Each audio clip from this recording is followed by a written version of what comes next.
Be ready. Yep. Stand by.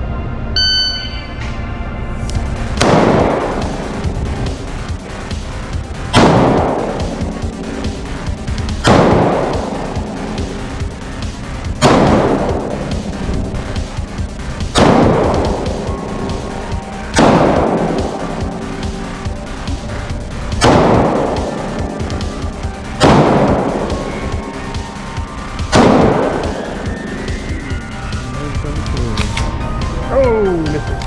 Slide forward, press trigger. Range is safe, 25, 20.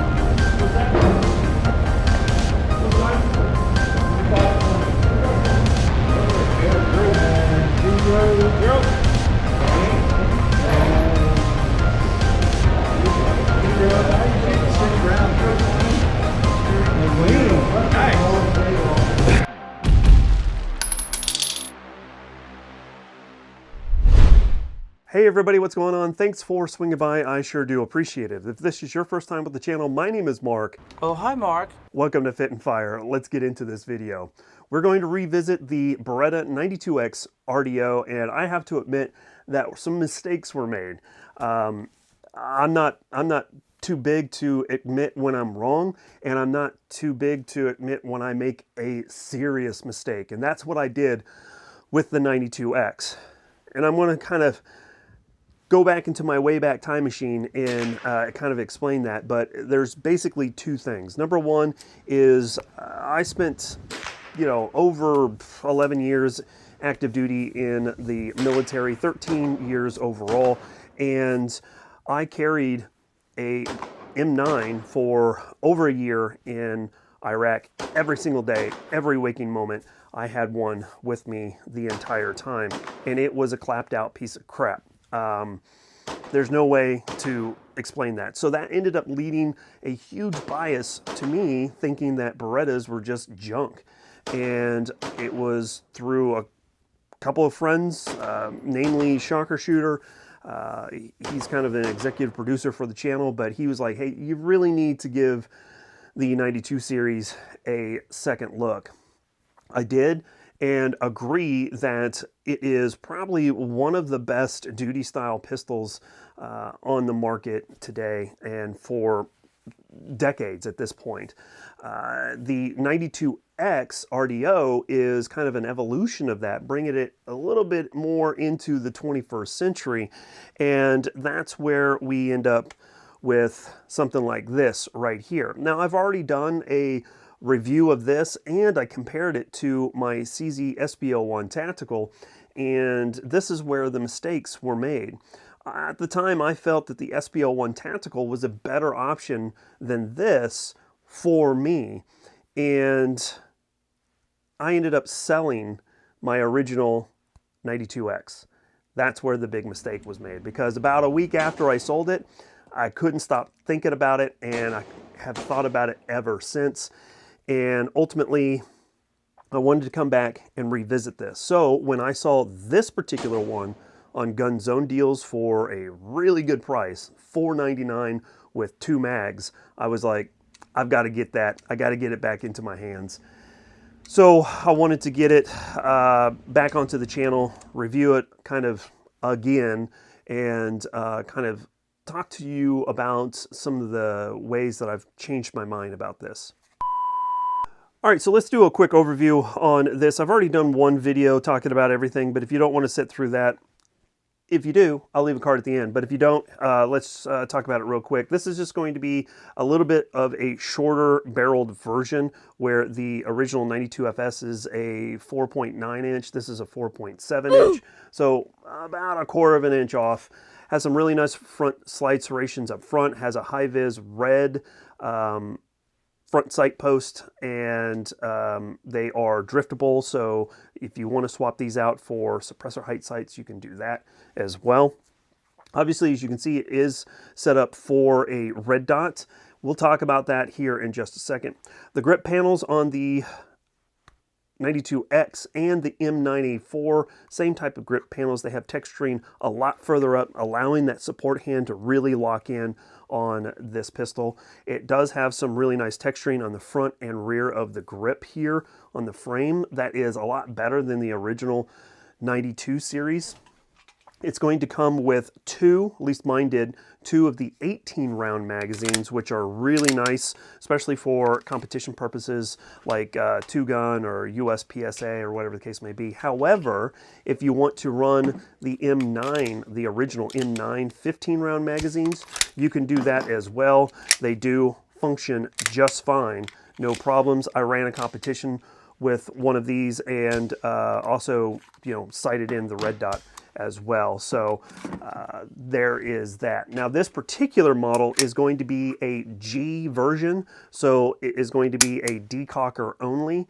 And because of you guys, and I really do appreciate it, because at the end of the day, I don't know everything. I don't pretend to know everything, but I always had a big complaint about the safety on the 92 because you have to flip up.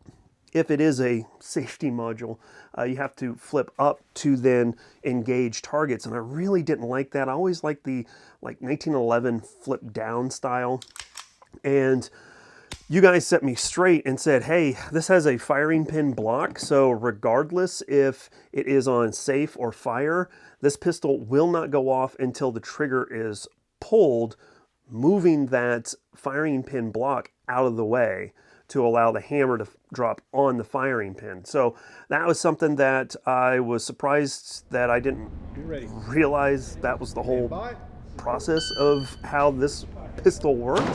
I even took the pistol apart and checked it, and sure enough, if that firing pin block isn't moved, that firing pin is not going to basically hit the primer of the round. So there you go. Again, it's embarrassing to admit that not only that I sell this the first time, but also that I didn't realize that that was the case for the safety lever on this as well, and all the different safeties is what I'm trying to say. So there you have it. So I went back to this and realized on the second time, last night, as I'm filming this, shooting this in my local kind of Wildcat IDPA match, that, man, I really love this. The thing about the 92X RDO is it seems as if the trigger on this in the double action mode has been lightened up quite a bit, especially in competition. I didn't notice that my dot was kind of moving around as I'm trying to defeat that double action trigger on the very first round, and I felt that I was able to get that first round off a little bit quicker than I have in the past with other double action style pistols. Naturally, once you get the first round off, you're going to have a really, really nice shorter than what I remember on the 92FS trigger pull and reset. That thing is super short, and it has a really defined wall. There's a lot of slop because of that double action, single action style trigger. There's going to be a lot of slop, but once you get into it, man, it is super short and pretty dang light as well. So that is one of the things that I really did like about this. And then because of how they have set this up with this newer style, thinner grip panel, I can really lock this in, and I didn't notice this was flipping as much as I seem to have remembered it. So there's all of that when it comes to the 92X. Now let's talk about the red dot on this. This is going to be the SRS8 from Cyelee. They call it the Chameleon, and it is basically a budget version of the Trijicon SRO. Has a fairly large window on this, and is also going to have an 8 MOA dot. Now, the 8 MOA dot is going to be a lot larger than what I'm used to, but for competitions, that larger dot didn't seem to really affect how I located the red dot as I'm pulling up for the very first time, and it didn't seem as if it was causing any type of issues as far as like it being too big on the target, I guess is what I'm trying to say. It's going to have 8 brightness settings and 2 night vision settings if that's something that you're concerned about. It takes a 1632 style battery that is installed on the top. It is a RMR footprint, so again, very similar to the SRO, and is going to have 50,000 hours of battery life with a 5-minute shake awake function. So set this down for 5 minutes, it's going to turn off, which is going to preserve that battery. The moment that you pick it up and move it is when it's going to turn on. So this is actually a pretty decent setup. Now, as you can see, because of how the Beretta is designed internally, it does have to set up quite a bit higher. You could send this in to Langdon Tactical. They could cut the slide and redesign everything so it would set a little bit lower.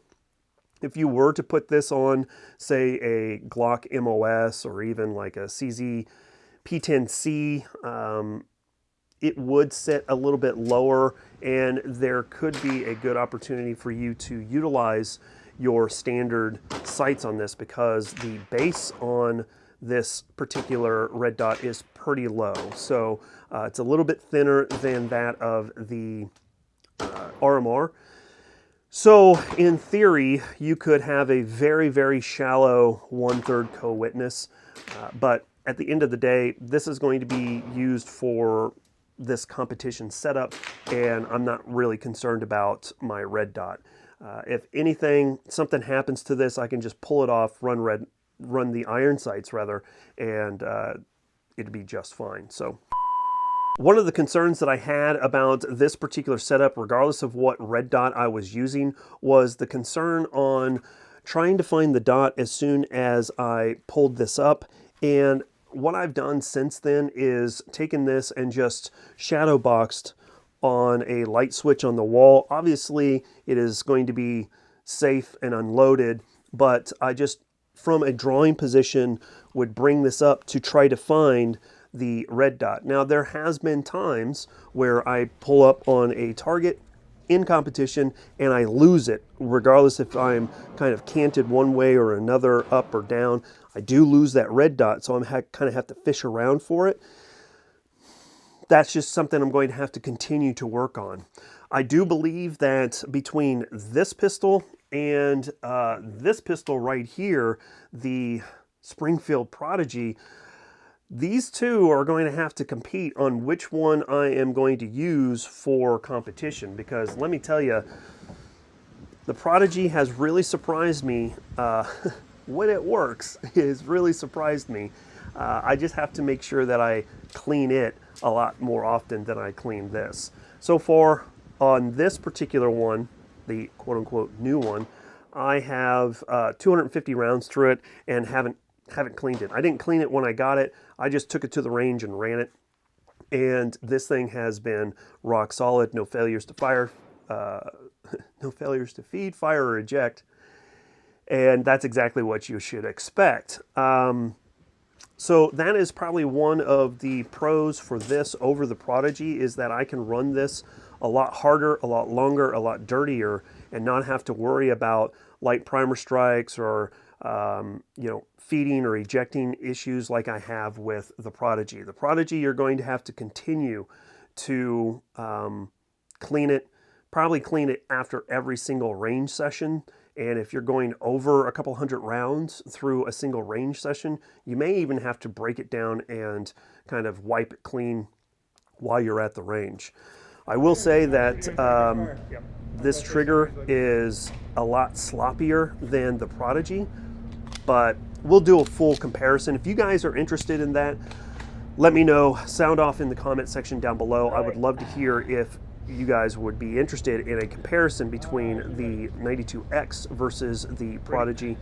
I think that would be kind of a cool little video. But at the end of the day, I do really love this. I had to go back to it, and I'm glad I did. I'm glad that I was able to find that really good deal on Gun Zone Deals. So there you have it. That is the kind of follow-up video for the Beretta 92X RDO. I hope to maybe see if I can work something out with Beretta. I'm getting ready to go to SHOT Show, see if I can get some of the other higher end versions of this pistol. I also want to take a look at the M9A4 as well, because realistically it's kind of the same pistol. It does have a longer barrel because it is threaded, so might have to try to run it suppressed. Maybe see if I can pick one up and send it out to Langdon Tactical, or do something to kind of spice it up a little bit. I don't know. We'll see. We'll let you guys know, and obviously I'm welcome to your suggestions as well. So with all of that being said, thank you so much for swinging by, checking things out. If you haven't considered subscribing to the channel, I would greatly appreciate it. Best way to support the channel is to like and comment on this video and share it with your friends as well. If you guys are interested in supporting the channel financially, you can do that by dropping a tip in the thanks jar or becoming a member to the channel. That's a great way to do it. There's going to be some links in the pinned comment. Another great way to support the channel while getting some cool stuff as well. So at the end of the day, that's how I support the channel from you guys, and I'd appreciate it. But we'll get ahead and get out of here. Thank you so much. We'll catch you guys next time. As always, freedom through strength. Here comes a high five. Bye, y'all.